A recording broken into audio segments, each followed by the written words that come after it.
তোমাদের জন্য অনেক কষ্টে সেই ভাইজানের পুরনো ভিডিও বার করেছি। তো ভাইজান অনেক মনের কষ্টে কি কথা বলেছিল চলো দেখে নিই। আসসালামু আলাইকুম ওয়া রাহমাতুল্লাহি ওয়া বারাকাতুহু। আমি ফুরফুরা দরবার শরীফ থেকে পীরজাদা আব্বাস সিদ্দিকী। বর্তমান আমি আছি ভাঙড় থানার অন্তর্গত এই গ্রামটার নাম কি কাঁচদিয়া। এই কাঁচদিয়াতে একটা অসুস্থ ছেলে আমাকে ভালোবাসে, মোজাদ্দেদ জামানের সিলসিলার মুরিদ এবং আমার সংগঠনের কর্মী।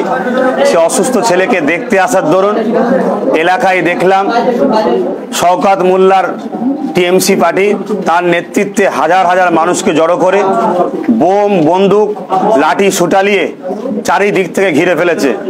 সেই জায়গায় এখন আমাকে মারার হুমকি দিচ্ছে, আমাকে মারার কথা বলছে। কথাটা কিন্তু একদম 100% সত্য। জীবনে কখনো মিথ্যা কথা আমার বাপ মা বলা শেখাই নাই, বলছি না। এবং আমরা যে গাড়ি করে এসেছি সেই গাড়ি ভাঙচুর করেছে। আজকে বাংলার মুসলমান দলিত আদিবাসী তোমাদের অধিকারের জন্য আমি রাস্তায় নেমেছিলাম। সেই রাগটা আজকে একটা অসুস্থ মানুষকে দেখতে এসেছি বলে সেই রাগটা আজকে মিটাচ্ছে। আজকে তোমাদের অধিকারের জন্য, সংবিধানকে বাঁচাবার জন্য, দেশের জন্য, আমফানের জন্য, গরিব মানুষের পাশে দাঁড়াবার জন্য কথা বলেছিলাম বলে আজকে আমার উপরে অত্যাচার হচ্ছে।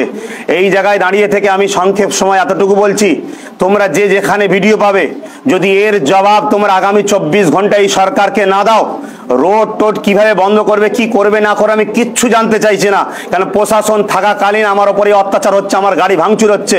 গোটা 50-60 ছেলে তারা আশপাশ থেকে গ্রামের বেরিয়েছিল, তাদেরকে মেরে পা ভাঙচুর করে দিয়েছে। যদি এর জবাব বাংলার মুসলিম দলিত আদিবাসী না দাও, তাহলে কাল থেকে আব্বাস সিদ্দিকী তোমাদের উপরে এই দুঃখ খুলিয়ে তোমাদের ব্যাপারে আমি চুপ থাকবো। এই জায়গায় তোমাদের কাছ থেকে আমি দেখতে চাই, এত তো মানুষ আমায় ভালোবাসো বলো, জান দেবো বলো, হাত দেবো বলো, আজকের এর জবাব টিএমসি সরকারের গুন্ডাগুলোকে দিতে হবে।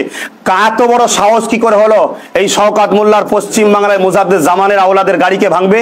এই টিএমসি পার্টি কি তাহলে বিজেপির থেকেও খারাপ পার্টি? এরা কি তাহলে মুসলিম ধর্মগুরুদের ঘরে মারতে চাইছে? এরা কি তাহলে মুসলমানদের ঘরে মিটাতে চাইছে? একটা অসহায় মানুষকে দেখতে আসার কি আমার অধিকার নাই? সেই দেখতে এসেছি বলে আজকে আমার এই উপরে অত্যাচার হলো। তাই আমি এই ভিডিওটা শেয়ার করছি।